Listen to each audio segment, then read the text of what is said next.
Hi, I'm Zack and I've been applying for a teaching position at your school. I know you asked for a little 15-minute lesson, so I want to give you an idea of what we're going to be discussing today.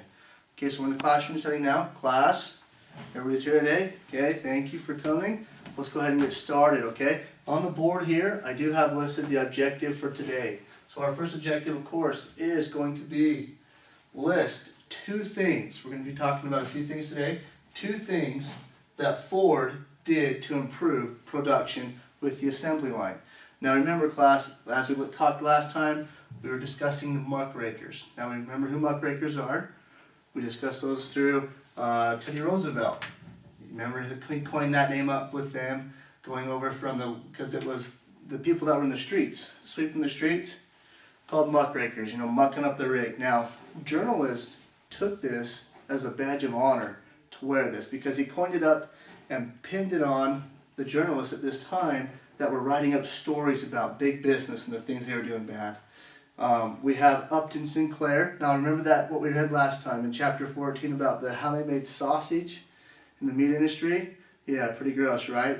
I don't think anybody wants sausage today to reading that. But going on, we're going to talk about a few more people during this time. Now, moving on to the Wright brothers. Who we've all heard of them, right? Now, first people to fly an airplane. When was this? 1903. So pull your notes out, class. We're going to write some notes down. We're going to take a few notes, and then I got an activity for you today. So, 1903. Where did this take place? I have a picture here for you. The first airplane that we have. So you can see, class, we've got the first airplane that were made by the Wright brothers. Now these 2 brothers, they toyed around in manufacturers in the bicycle industry, but they played around with airplane engines. So they were into making bicycles, but toying around with little plane engines. Now who in here has played with radio control airplanes? Oh, I've got a few of you out there, all right. Pretty fun, not bad. They're little engines. It's fun to watch things fly. There's also a difference between airplanes and gliders. Now, 1903 in Kitty Hawk, North Carolina. And we'll put an NC for North Carolina, okay? Kitty Hawk, North Carolina. This is where the first flight took place. Now, their first flight was really only about 150 feet. So, it wasn't that far, but it was a tremendous event. I mean, you actually have men getting off the ground in an airplane that has a little tiny engine on it and a bunch of big wings to help glide it. Now, I think I'd be pretty scared flying in one of them things at the first. I'm scared enough flying on big planes, but to get one of those where you can see the ground underneath you as you're flying, that's pretty impressive. Now, 1903, just a few more things we want to add on about this. So they continue to improve on these airplanes. And we can see now, what kind of stealth fighters do we have? I mean, we have airplanes that can be undetected by radar. So you go from a little airplane like this to where we're flying into space, we're flying radio control airplanes to where it's an unmanned aircraft going into combat. So it's amazing the things that have happened now. As we move on, 1908, just a few years later with the Wright brothers here. Now again, we're talking about the Wright brothers. I'll write this up here for you.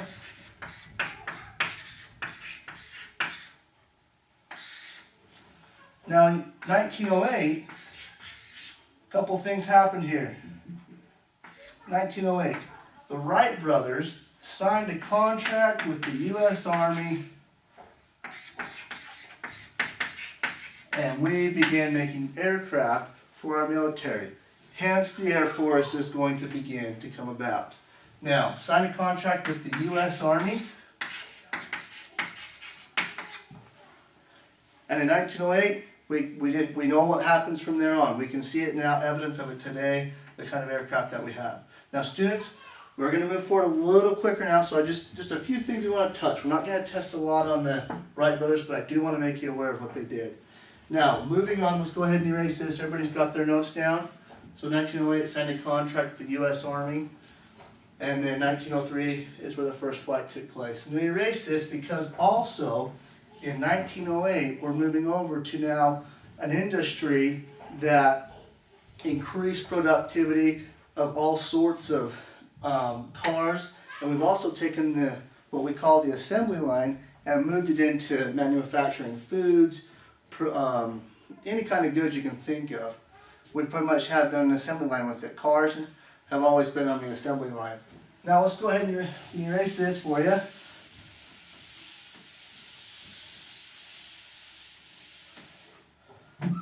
Let's move on to Henry Ford. Now, who in here drives a Ford, or has driven a Ford, or ridden in a Ford? We know what Ford means. When you hear the word Ford, you automatically think of a car, automobile, or anything. Well, now Henry Ford, the founder and owner of Ford Industries, again, here's what we're talking about, Henry Ford.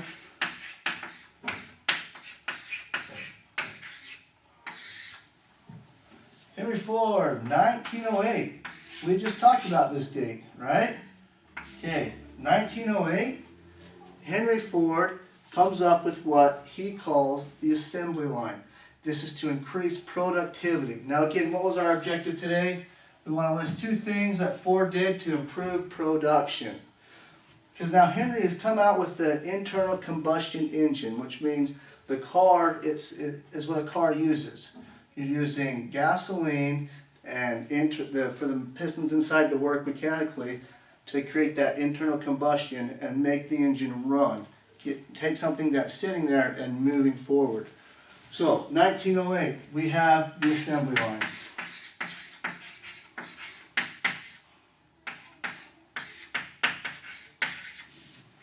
Okay, the assembly line comes about. Now, what does Henry Ford do? Now, Henry Ford at this time, he's made what they call the Model T, the first car. Okay, we have the Model T. Now this car went for about $900 for a car. That was a lot of money back then. And we know that because when we talked about Andrew Carnegie, we know that at that time he was making 25 cents, 50 cents a day. These people were working for very little money. Now, Henry Ford, Model T, $900 for a car.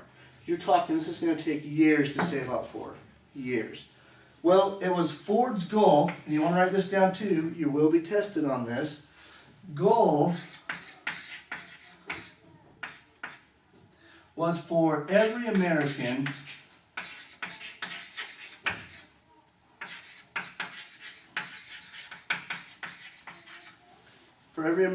to own a Model T car, to own a car.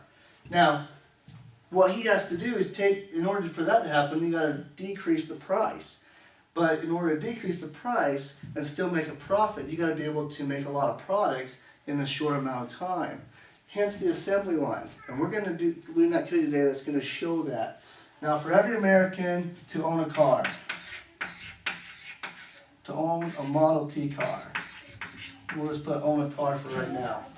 This was his goal, was to own a car. Now, as we move on, by 1915, the car has now gone to a Model R. They come out with a few different models. Again, we know the Model T. How many color choices do we have? Let's guess. One. We had one color. It was black. You could have any color you wanted as long as it was black, okay? So, Model R comes out by 1915. We've got the car down to $300 a car. And again, that was the Model R. Model R, okay, students? Again, the Model A comes out around the 1920s. It does hover right here around the $300, $280 range for a car. Now, is that more affordable than the $900 down to $300? Yes, it is. I would buy a car for $300 nowadays. I mean, of course, nowadays $300 is worth not as much as it was then. So as we move on, we've got the Model T now. Is there any questions? Any questions at all? No? Okay, so we've discussed a few things. We know what's going on here. Now, we want to move forward And I'll go ahead and leave these up here for you guys to finish noting this up. But we got the model 1915, $300 for the Model R car. Now let's go into our activity. Now, I'm going to line all the students up, but you guys are going to be lined up in your rows. Now, if we have an uneven row, I need for you guys to move here. So let's have John, you move over here to this row. Okay, now we've got 4, 4, well, we got 5, we'll do 5, 5, 5, 5. Okay, so Sarah, I need you to come over into this line too as well. Okay, so I've got you guys lined up into assembly lines, all right? Now, what we're going to do is talk about a few things. Now, real quick, as I'm going to talk, I want to give you kind of an idea what an assembly line looks like. Now, as we can see here, students, this is what an assembly line looked like back then. As you can see, and of course, you've got the Model T, the first Model T, what it looks like. That's the car everybody drove around. But this is where everybody worked. Now, one thing you want to note down, people that worked for Henry Ford in this industry were making about $5 a day. Now, that's a lot. That was great. Everybody wanted to work at Ford Industries because they were going to get paid $5 a day and have 8-hour work days. Now, by doing the assembly line, what does that mean? Somebody's going to stand in a position, stand on the line, and their job is to do one thing. It's either to put a bolt onto a nut and then set it back down and let it go to the next person whose job is a little different. They're going to do something different. They're going to take that, whatever the bolt was, what was bolted onto the bolt, and they're going to insert it into another mechanism and pass it on. That's what we're going to do today for this activity. Now, I have you lined up. We're going to have you in rows of 5. You're there. Now let's pass out. I got a stack, a bunch of scrap paper here. Pass this out. As you can see, there's a pile on everybody's desk at the front. Now I have just a blank piece of paper here. Now I want you guys to pay close attention. This is what we're going to do. Everybody in the front row is going to be assigned a certain task. So everybody in the front row is assigned a certain task. 2. First thing is we're going to make paper airplanes in an assembly line. So your first row, that's your job. Make your one fold hot dog style. Okay? You fold it. Then what you're going to do, you make your fold. That's your job. Your job is done. Pass it to the person behind you. The next one's going to, their job is to fold in the 2 sides. 2 sides. That's job number 2. Number 3, your job is to fold it back the hot dog way and pass it back to number 4. Now number 4, your job is to make sure these wings are straight. Make sure the wings are straight because we want to have a good airplane. Okay? Now number 5, your job is very important. What you're going to do is turn the airplane upside down. You're going to rip it halfway. Open this up and put this back up through so that we have a tail. We need a tail to fly it straight. So now what we're doing is we're taking what the Wright brothers have done, making airplanes, but we're also going to get an assembly line of what Henry Ford has accomplished here. Make our airplanes. Number 5, you just to make the tail, put it aside.